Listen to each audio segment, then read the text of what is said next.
सभी को नमस्कार। मैं डॉक्टर जयश्री अयंगार परिक्रमा में आपका स्वागत है।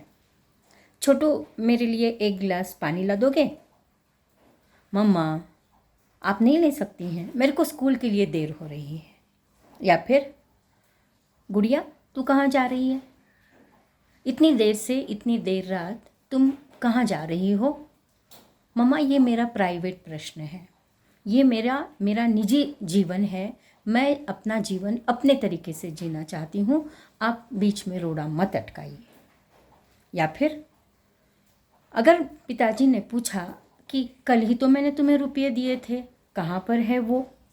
पापा, मैं हर एक चीज़ का हिसाब नहीं दे सकती, मुझे मेरा पूरा के पूरा अधिकार है।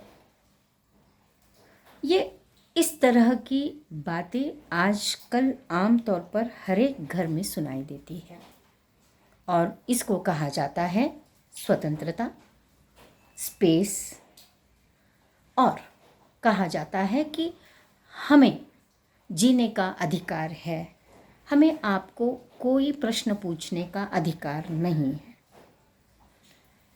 ये ऐसा क्यों हुआ?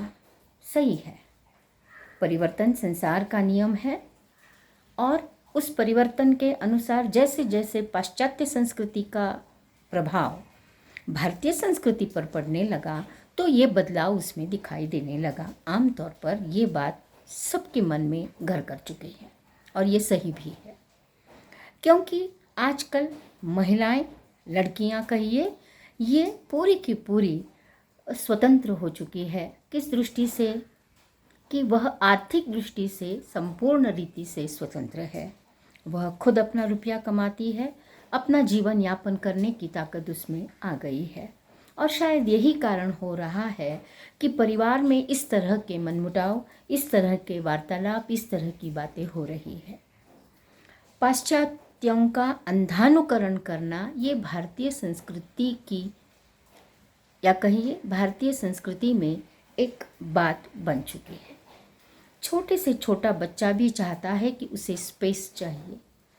जवान लड़कियां चाहती हैं कि उन्हें रोका टोका न जाए, क्योंकि वह उनकी स्वतंत्रता में बाधा आ रही है।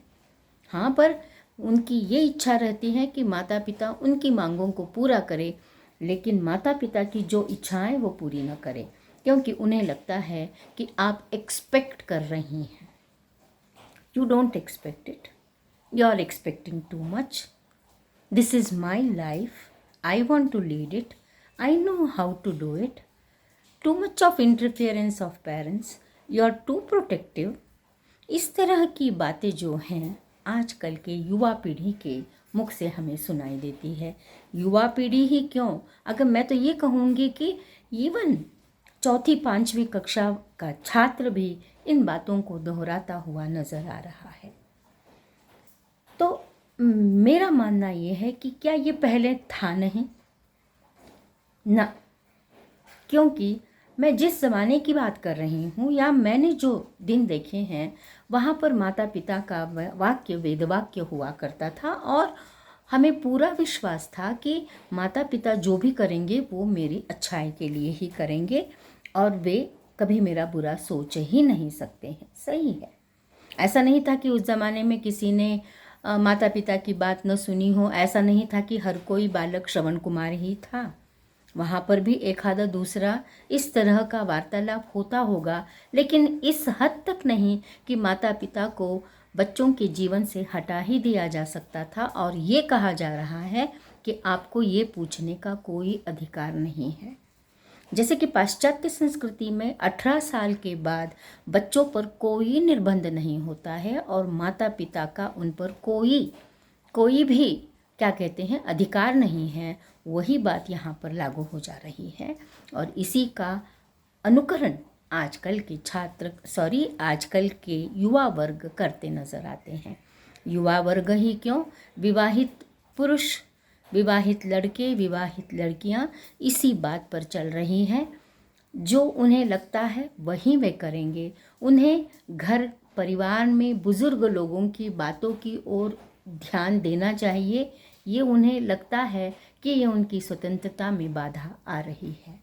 वे अपना जीवन स्वयं रूपित करना चाहते हैं, अच्छी बात है, अपना जीवन स्वयं रूपित करना ये गलत नहीं है, लेकिन अन्य लोगों की भावनाओं की कद्र न करना, मुझे लगता है यह मात्र क्या है कि हमारे जो संस्कार है, हमारी जो बातें हैं, उसका पतन होता यहाँ पर नज़र आता है।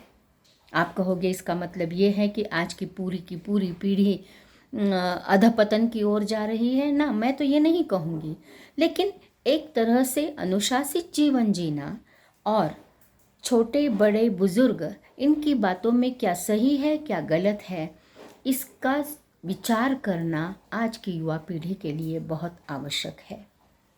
एक आध घटना घटती है तो पत्र पत्रिकाओं में लड़कियों के वेशभूषा पर, उनके जो पहनावे हैं उस पर चर्चा शुरू हो जाती है। यह करने से उस पर अत्याचार हुआ, बलात्कार हुआ, ये बातें होती है और फिर 4 दिन मीडिया पर उसका हो हल्ला हो जाता है और फिर सब तरफ शांत हो जाता है। लेकिन मैं चाहती हूँ कि कोई भी चित्र जो है वह चौखट के अंदर बहुत सुंदर दिखाई देता है। हमने देखा है कि क्षितिज भी एक न एक जगह पर जुड़ जाता है पृथ्वी से। बिल्कुल उसी तरह से आज की युवा पीढ़ी को चाहिए कि वे ज़रूर अपनी स्वतंत्रता को अपनाएं, स्वायत्तता से ना सही लेकिन सोच विचार करके वे अपने जीवन को रूपित करें और एक्सपेक्टेशन की जो परिभाषा है, उस एक्सपेक्टेशन की परिभाषा को वे अच्छी तरह से समझें। ये नहीं है कि छोटी सी छोटी बात भी आप ये कहे कि माता पिता हमसे एक्सपेक्ट कर रहे हैं, तो इन बातों को जब तक ये युवा वर्ग ध्यान नहीं देगा तब तक वे जिस तरह से जीना चाहते हैं उस तरह से जी नहीं पाएंगे। क्योंकि पाश्चात्य में 18 साल के बाद जो बच्चे जीते हैं उन्हें पूरी की पूरी छूट दी जाती है। वहाँ पर बच्चे खुद कमाते हैं और अपनी पढ़ाई पूरी कर लेते हैं, लेकिन यहाँ पर ऐसा नहीं है। माता पिता खुद खर्च करते हैं, बच्चों पर पूरी की पूरी अपनी कमाई जो है वो लगा देते हैं। इसकी ओर इन युवकों का ध्यान बिल्कुल नहीं जा रहा है। इसीलिए परिवार टूटते हुए, परिवार बिखरते हुए, वैवाहिक संबंधों में दरार आती हुई दिखाई दे रही है। क्योंकि जो पाश्चात्य संस्कृति की देन है वह देन पूरी तरह से यहाँ न लेकर यहाँ की थोड़ी और यहाँ की थोड़ी लेकर एक खिचड़ी संस्कृति यहाँ पर निर्माण हो चुकी है। तो इस खिचड़ी संस्कृति से बचना चाहिए और जो योग्य है, जो सही है, उसी को लेना चाहिए और थोड़ी सी सोच और दिमाग का होना बहुत ज़रूरी हो सकता है। इसीलिए मैं नवयुवकों और नवयुवतियों से और बालक बालिकाओं से मैं यह नसीहत तो नहीं, लेकिन मैं ये कहना चाहती हूँ कि जब भी आप कुछ बातें करते हो या फिर उसका उच्चारण करते हो तो सोच समझ कर किया करो, तभी कहीं आपका जीवन सुरक्षित रह सकता है। नमस्कार।